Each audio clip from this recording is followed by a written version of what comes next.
As early as 1980, Africans sitting here in Lagos, Nigeria, came up with the Lagos Plan of Action. And the Lagos Plan of Action told Africa, in order for Africa to realize our potential, we must trade amongst ourselves. But the neo-colonizer was not resting. A little earlier, 5 years earlier, the neo-colonizers had sat down in Lomé, in Togo, not too far from here, and came up with an agreement of African and European and Pacific countries. And when that did not work, they sat again in Cotonou here in Benin and came up with the Cotonou Agreement. They are never resting. We must never forget that. The neo-colonialist is alive and well and is always trying to frustrate what we do because Africa is their hunting ground. And we did not stop there. When we are doing things, you tell me what Africa has not tried to do. In terms of the airspace, we agreed in Yamoussoukro, in La Côte d'Ivoire, that we will open our airspaces in 1988. We sat in Abuja here in Nigeria in 2001 and said we were going to spend not less than 15% of our budget in the health sector. We sat in Malabo, Equatorial Guinea in 2014 and said we were going to focus on agriculture. We sat down in Maputo in 2013 and said we were going to ensure that our women were mainstreamed in the activities of Africa. We sat down in Abuja in 2014 and said we were going to have free movement of people, and once again sat down in Kigali, Rwanda 2018 and said we were going to eliminate visas. We sat down in Abuja and said that we were going to silence the guns in 2013. We did not. And we sat down in 2020 and said we were going to silence them. And now the guns are alive and well. And who are supplying us with the weapons? It is not us. It is others. Should we blame them? Yes, we should. Should we blame ourselves? Yes, we should. So Africa has always been a battleground. And the rhetoric that we see and the manner in which we ourselves are educated. My sister talked about education. But really, what are we teaching ourselves? It is fella Nicola Pokuti said, "Teacher, don't teach me nonsense."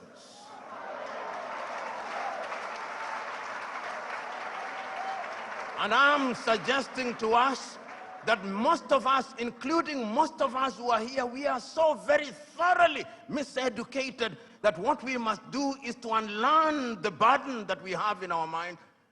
Those of us who are lawyers, when do we feel happiest? When we cite an English authority to determine a land case in Abeokuta. When we talk about the reasonable man, we don't talk about the reasonable man in a keke, in a papa. We talk about the reasonable man being the man in the Clapham omnibus in London, England. That is how miseducated we are. And until we are re-educated, we who are present here are part of the danger to Africa. Because even in our unguarded moments, I went several years ago to the university at Harvard and talking to students, and one of them said that Harvard was the best school in law, in teaching of law. I said, whose law? Nigerian law? Ugandan law? Zimbabwean law? They can only be best in teaching their law, not ours. And I've seen we who are in this space of education, somebody spends 6 years at Unilag, and when they go to Harvard or Stanford for 3 weeks for a short course where they spend most of the time taking tea, he comes back and says, an alumni of Harvard.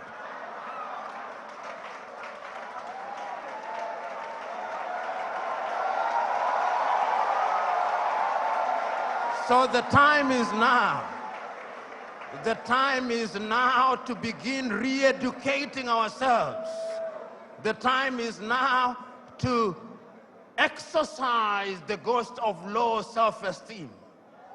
You know, Africa has many things. We have talked about our mineral resources. We've talked about our arable land. We have talked about many things, but from where I sit, the greatest African resource is the human resource. You know, Africa has been so wronged by other civilizations. We were the enablers of the first industrial revolution. When our ancestors were taken to work in the farms in Europe, we enabled that revolution. Right now, we are enabling the fourth industrial revolution and the fifth industrial revolution. That is why they have talent visas, because they are taking our talent. If it is not nurses, it is our IT gurus. If it is not our IT gurus, it is our engineers. And we are gleefully letting them away. I see our heads of state saying, we have signed a contract to take our workers to Saudi Arabia, modern day slavery. And you know, just this morning, my wife sent me a proverb from Turkey that when you elect a clown and you think that he will be a king, what he does is to convert the kingdom into a circus. And I am suggesting to us that that is part of the African problem, because it starts with political hygiene. Most of Africa is suffering because we do not have democracies. We have kakistocracies. And kakistocracies are governments by our very worst. This is what we must deal with, and this is what we must say. Who do we elect into our public offices? Because, as I've said before, when you allow hyenas to take care of goats, why should you be surprised when the goats are eaten? This is the same. And Africa is only going to realize our potential in all areas when, by dint of choice, we enable and allow our best men and women to serve in different areas. I've heard it being said about Lee Kuan Yew in Singapore. I've heard it being suggested about Mahathir Mohamad in Malaysia. I've heard it being said about Japan. I've heard it being said about other countries. But there was a conscious decision on the part of those individuals and the followership. We always talk about leaders, but we never talk about the followers. The followers must also style up. Africans on average are for some reason attracted to thieves. Africans are for some reason attracted to men and women who cannot serve her. And when they are not served, then they complain. When Africans are told, choose you now whom we shall release, Jesus of Nazareth or Barabbas, they say, release Barabbas. And when Barabbas behaves like Barabbas, they say, why are you not behaving like Christ? It cannot be done. And this is what we must do. And I am submitting to us that it can be done and it should be done. I know a number of African countries, and I travel this continent sufficiently to know that there are African countries that are doing well. They are trying. There is no nation without trials and tribulation.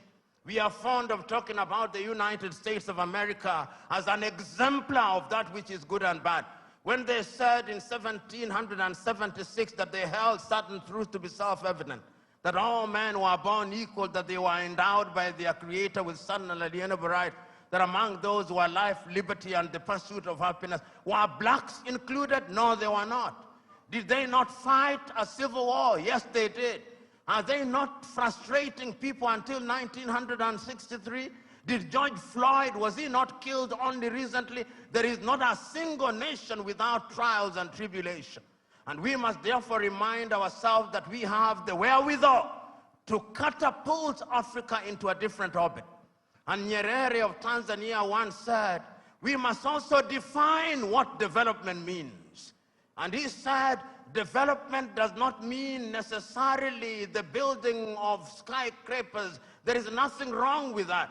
But let the Americans go to the moon. We are going to provide water to our villages. We must define what development means. And once we define what development means and we define ourselves, then Africa shall realize our potential.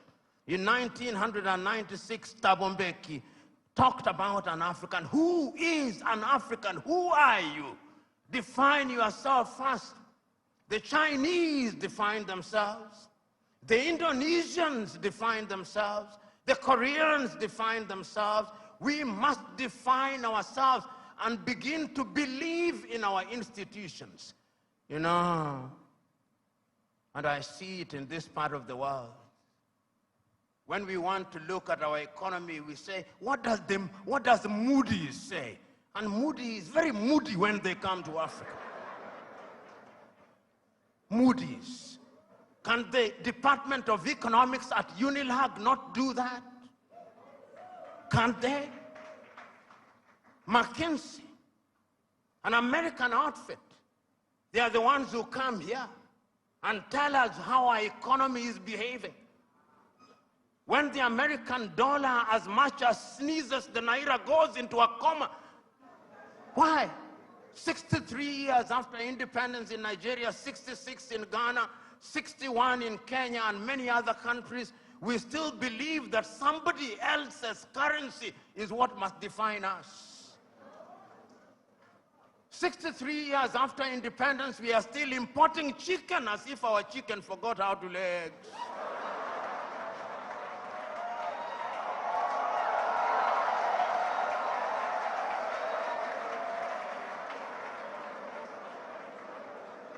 The time is now for Africa to ask fundamental questions. Because if you ask the wrong questions, you'll get the wrong answers. And I'm suggesting to us that Africa is already asking those questions. You know, in the year 2013, African heads of states and government sat in Addis Ababa, Ethiopia. That was during the chairmanship of South Africa's Nkosazana and Dlamini Zuma. And they decided that we can no longer continue to live in this muck and mire. Africa must know progress. And they came up with Africa Agenda 2063. My sister spoke to it so very ably and eloquently and passionately. What we don't say is that during that week, Nkosazana and Dlamini Zuma wrote an apology letter to Kwame Nkrumah, telling Kwame, we apologize.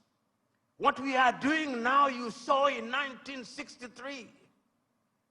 A house divided against itself cannot stand.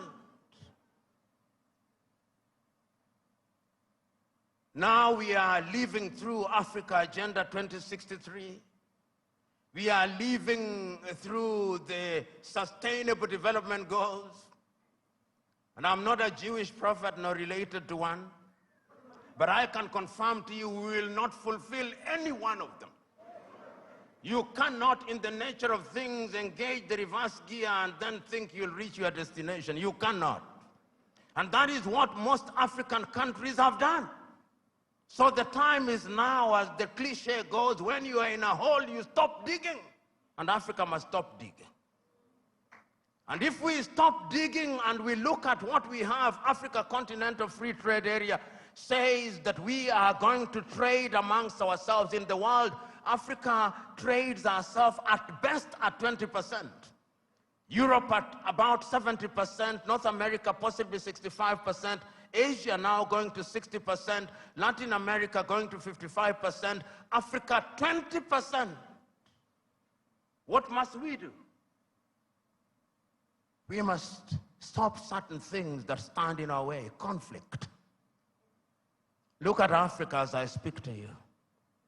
Look at Sudan.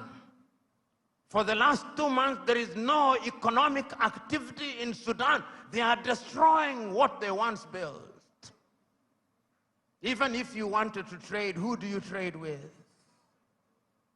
Generating as at now 2.5 million refugees. I do not hear the voices